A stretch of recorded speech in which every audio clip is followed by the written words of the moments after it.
accepted.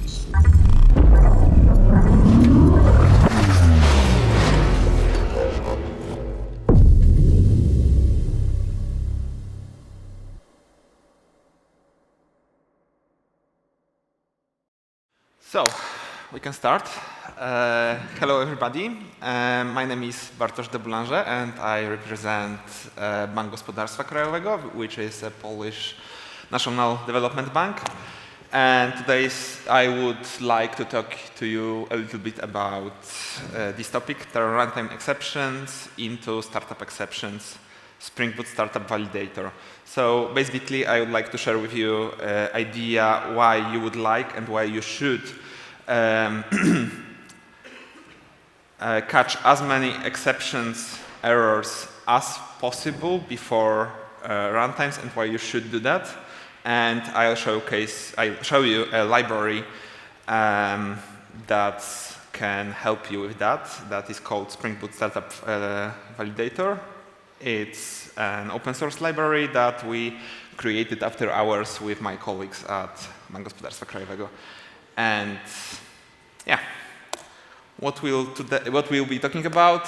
Firstly, problem to solve, why we are here, what's the buzz.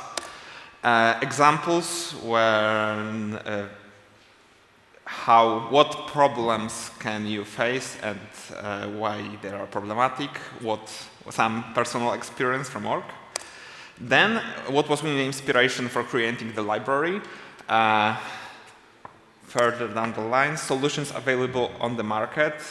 Is there anything that would help me with the problem, with catching as many errors as possible as early as possible? Maybe there are, maybe not. Then we have Spring Boot Startup Validator. I'll tell you firstly what it is, how does it work, some not technical stuff, and then is the fun part, coding. I'll show you live code, how it works, how it behaves, and so on. Okay, so firstly, problem to solve. Why do we hopefully like compiled languages compared to non-compiled? There can be many reasons, of course, but one I have in mind is that it prevents developers from writing bad code by catching potential errors at compile time, and of course that is one of the things. Speed is probably more important, but we have this advantage that we have strong typing in Java. We can say that the code is bad even before trying to run it. So the question is if we can eliminate developer stupidity, incompetence, or whatever, being sleepy. Why don't we prevent users from providing bad configuration? Because, no matter how good your software is, as long as it expects some runtime environment or some properties to be set right, if they are not set right, your program will do badly. And by users, I mean end users, administrator, other developers. These are all users of your software, so it's a broad category in here. Okay, examples. So we can have some people providing bad configuration to your code, providing technically bad configuration. That is, for example, we expect an integer and someone just writes 7. That won't work. Okay, so that's the easy part. Or it can be invalid logically, business-wise. It can be much harder to find. For example, we have to configure from which email we want to send some notifications, and your administrator fails to do that by setting email with wrong domain or something like that. So we still won't be able to send emails. Okay, other problems may be application is dependent on connection to other apps. For example, database connections. Of course, you can, in case of microservices, that will often be the case. You are dependent on other applications and on you being able to get in touch with them. And lastly, runtime environment is different than the app was developed in, aka it works for me. So we don't want that. We would like to eliminate it always. This can mean a different Java version. For example, we can work only on Java X, not Java X -1. Or connectivity to other apps. It is especially visible in institution like mine, that is in bank, where network is heavily restricted. This is heavily controlled. And for example, the code dependent on other application can work on your computer, but if you tell your junior developer to test it, make some tweaks, he says, oh, it doesn't work. It just says something, and he doesn't know what exactly because he's new in my console. And it may be because he's getting 401 error when connecting to some other app. Yeah, so connected to application depending on connection to other app. Okay, and for example, when tapped to bad properties, we had this situation when we had to locate an issue with connection to other app, and everything seemed fine, connection was okay, but we got forbidden all the time, and because it was production, I could not see passwords. I told my administrator to double check it, and he said, everything is fine, everything is fine. What was happening is there was white space in password, and it did end up with us getting a forbidden error. So yeah, we spent multiple hours fixing that. What was the inspiration for creating this library?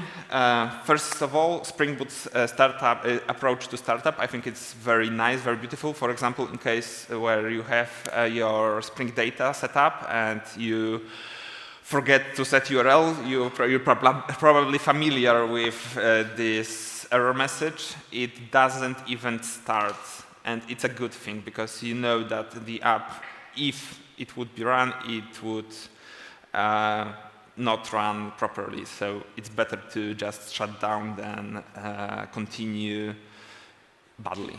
Yeah. Then we have Spring Boot starter validation, which is very good. I'll show you why it is not sufficient for us. But it was a tool which I discussed with my colleague who works in C#, and he told me about the Microsoft Java version in Microsoft Spring Boot. Don't mean to offend anyone. That they have this similar thing, and it in some regards is better than our configuration properties with validation and so on. And I thought, no, that can't be the case, that they have better toys than us. So, okay, I thought maybe other solutions on the market. Yeah, the first one I mentioned, this was, firstly I checked how we can do it with validation native to Spring Boot, and yeah, I came across this article, very nice. I encourage you to read it. But it was not enough, and I'll show you why later during coding. Integration tests, these can eliminate the part where there is problem with connection, with dependency on other apps, right? You can add some test containers and all, but firstly, you don't always run the test on the same machine where you will run your program, and secondly, maybe you just ship a jar or image, and someone who receives your app can't or doesn't want to run tests. So yeah, not great. Okay, we can expose some diagnostic endpoints to for some tool, for example, Zabbix, right? Great, that solves the problem completely, but you have to set it up, and it's a hassle. So combination of them all, right? It would probably solve all the problems, but that's a hassle, and I don't like to work as much. So I thought, what if I had simpler solution that answered to this problem? And so was Spring Boot Startup Validator, which we created after hours, and it solves exactly the problem.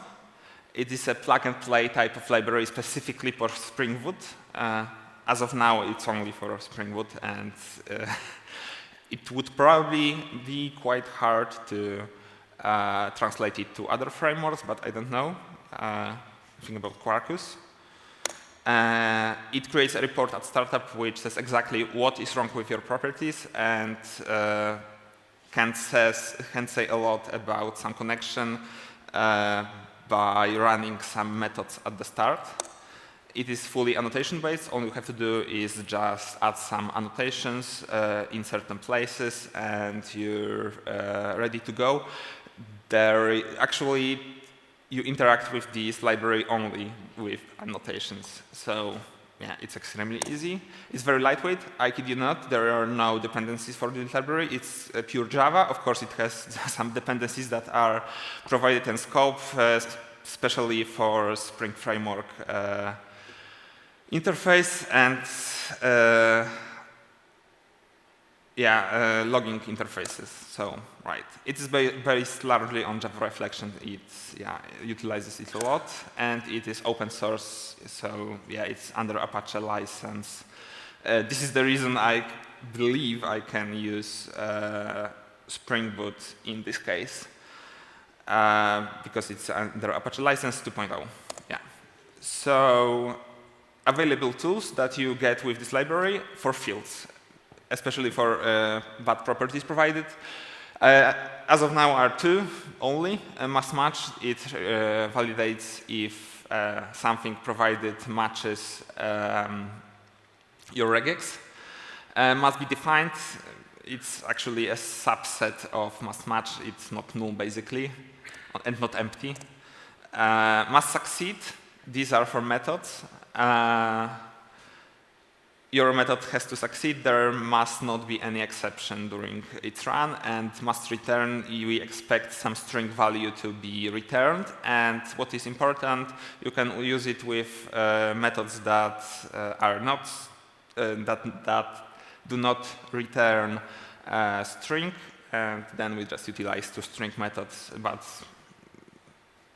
ideally, you would like to have a method that returns a string. Yeah, and also we have primitive types validation. That is, for example, if someone wants to give string for an int, we have secret obfuscation. During coding, it will be apparent why it is here.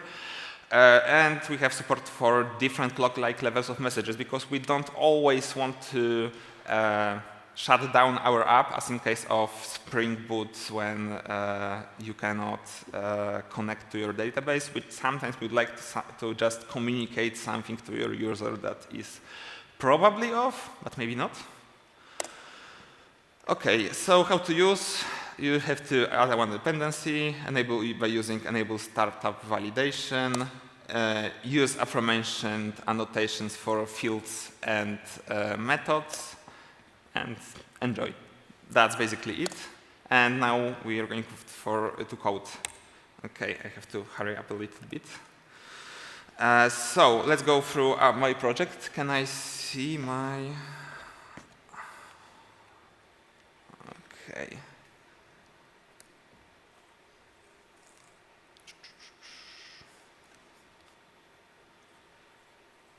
Wait a second.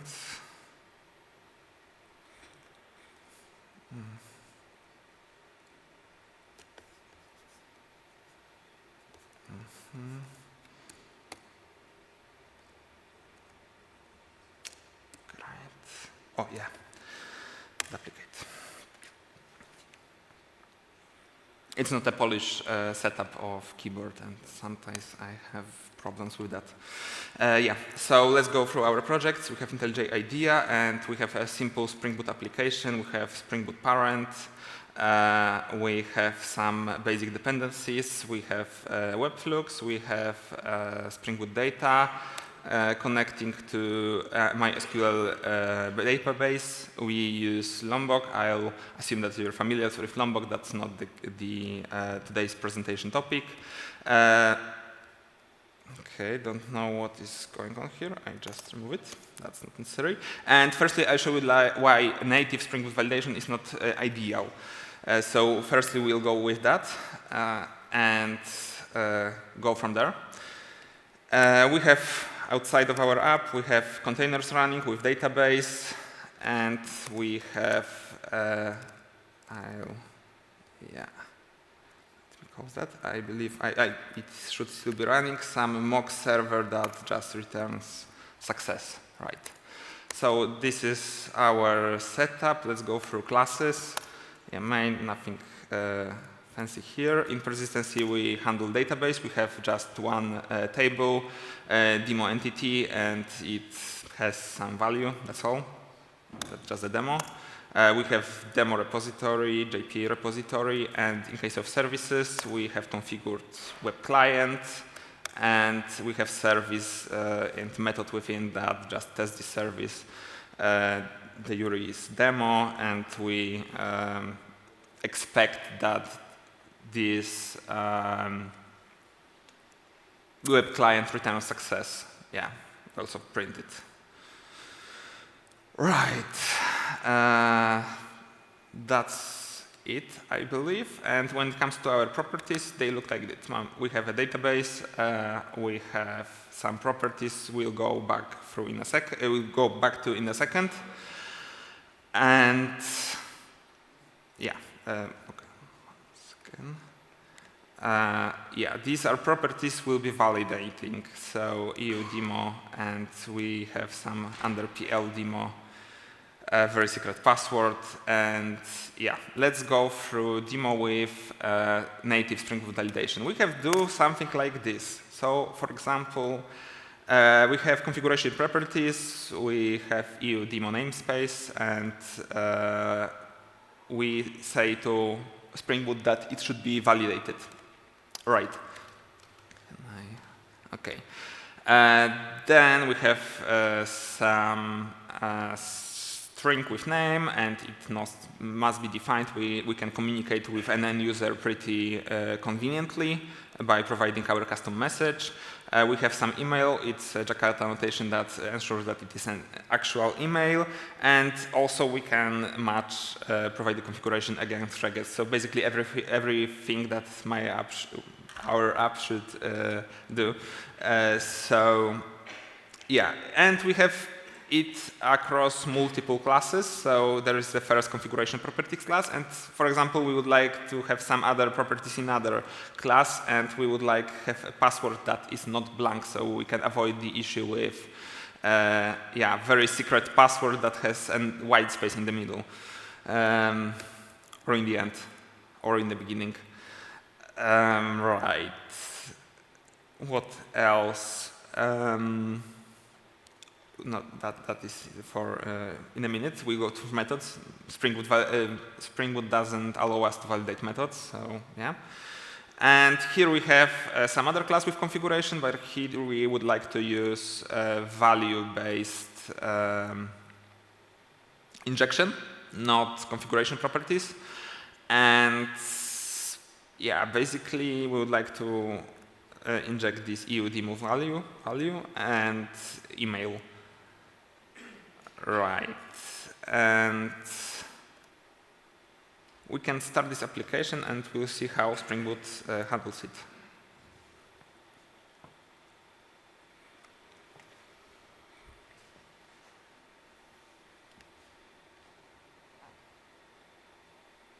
Yeah, it handled it pretty well by shutting down. That's what we expected. And it says everything, but yeah, it says that I should consider changing my EU demo IP, because it is 0.0.0, and IP we are supposed to have one more number. Yeah, it doesn't match regex. That's pretty straightforward information. Very neat, very nice. It also says that email Bartosz isn't really an email. Probably I should go with it for name, which is null, so also wrong, right? So yeah, update your application's configuration, right? Right, I'll do that.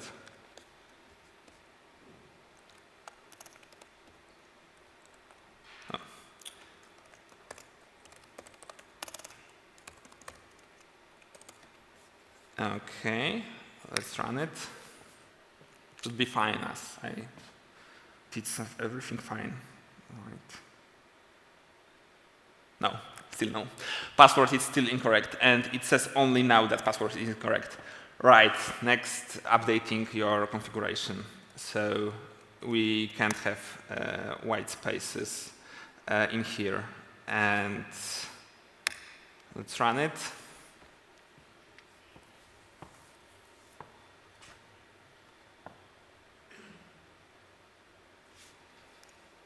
Oh, right, and now I have problem that is not so nice because I couldn't even inject the value for this placeholder EUDemo value. So next we have to add it. So other run of the application, value something, right.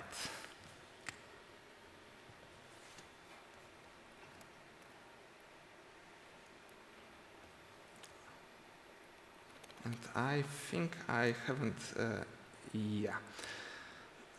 something I would like to change because it runs very neatly, right? And it looks like it validated everything, but we expect it to be email, and it was email. But what if it was under PL demo email?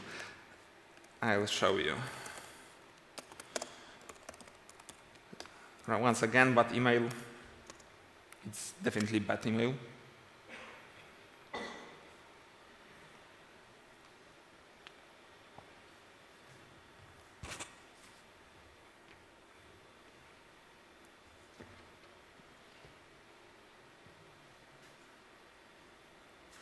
Right, looks like everything is fine, but it is not, because in this case Spring Boot doesn't support validating configuration that was injected via value.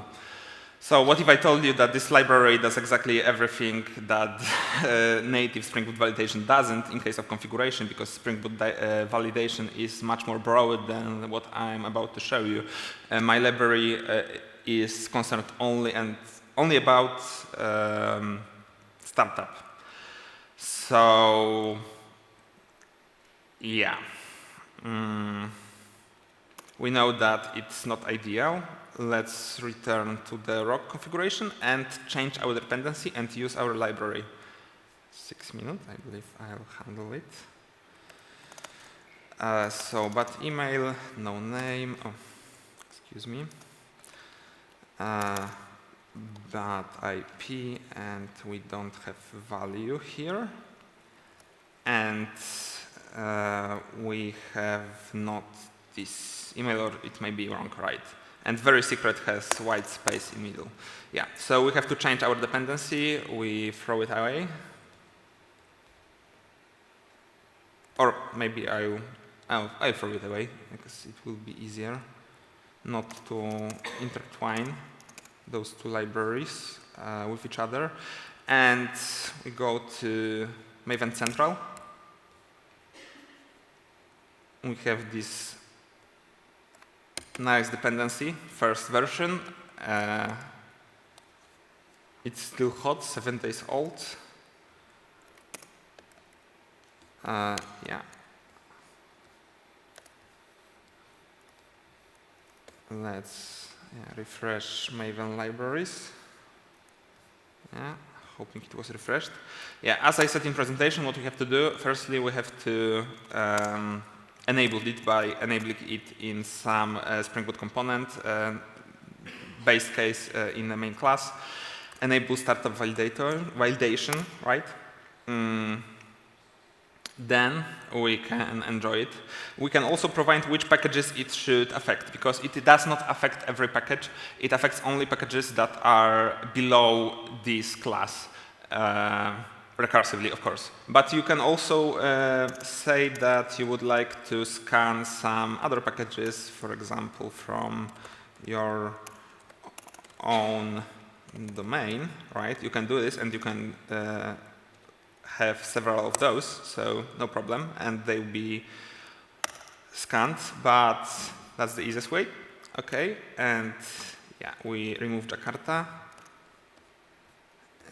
And we have those annotations to play with.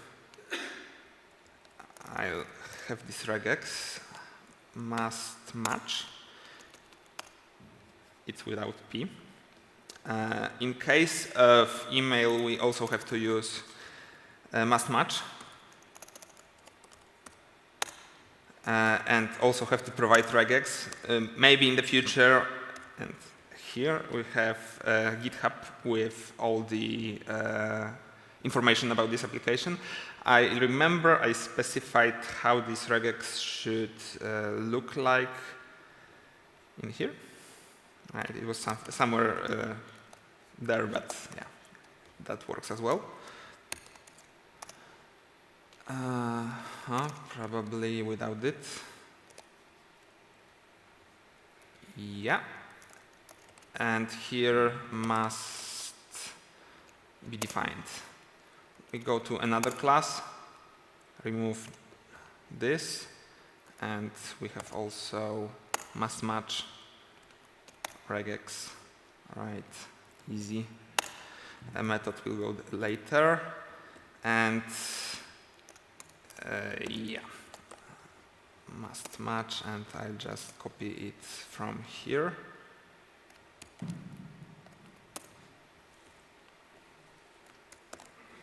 Right, and run it now.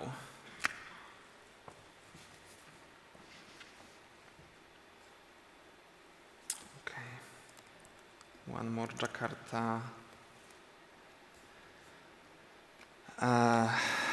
Package to remove.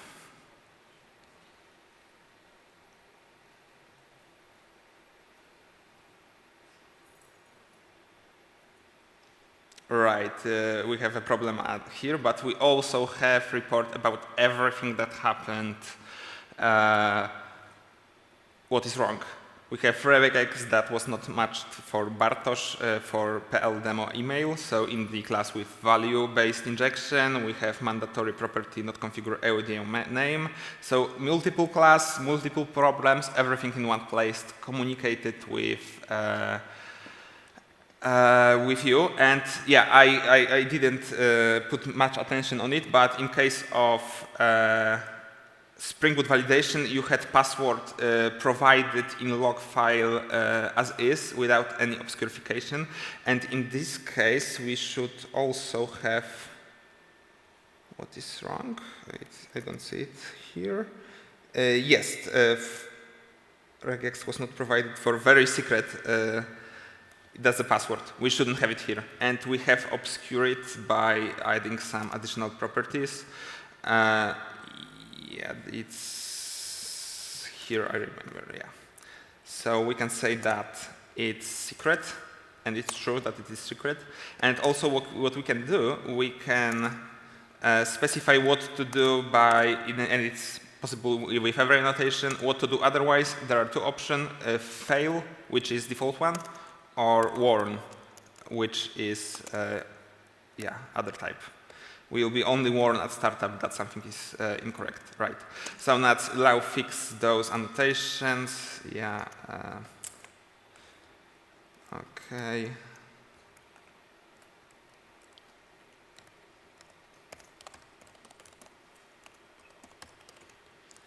Yeah, I have only 40 seconds. I believe it may be too little. Okay. So, yeah, we fixed that. We also have method validation when your app doesn't fail.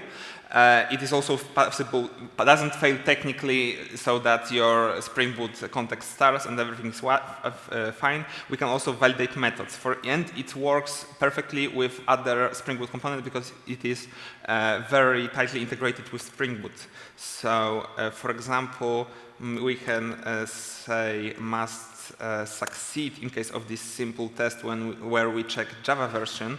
And actually, we want just to warn user that otherwise, just warn because it may be unwise to use other Java than expected, but may work. We expect 11, yeah, and I have 17, so that we can see it. And other fun fact, we can use other components like so, for example, private void demo repository, service. Wait, let's start with service. Service. Okay. Must succeed. Demo service.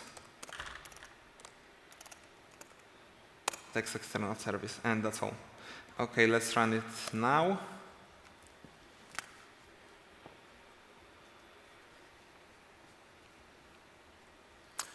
Yeah, that's the last thing I can show you, probably. So, yeah, application still runs because or doesn't run because one of these is error, right? We should also provide good IP. As you can see, application have several severity levels. We also validated methods, but in case of our properties, I don't remember about IP number. That is also wrong. So yeah, that's it.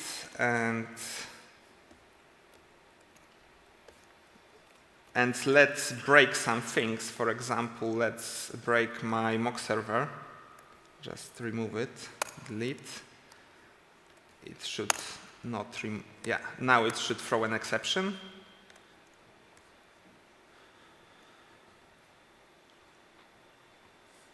And we will actively shut down the application, although it could run perfectly well.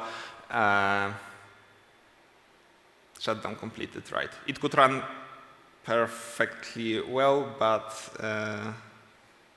yeah, this is just warn, but we don't have communication with our mock server, and thus we shut it down. I was supposed to show the last annotation, but we're running out of time. Thank you very much. If you have any question, because we are out of time, I'll stand here and just be for a while. Well, thank you very much.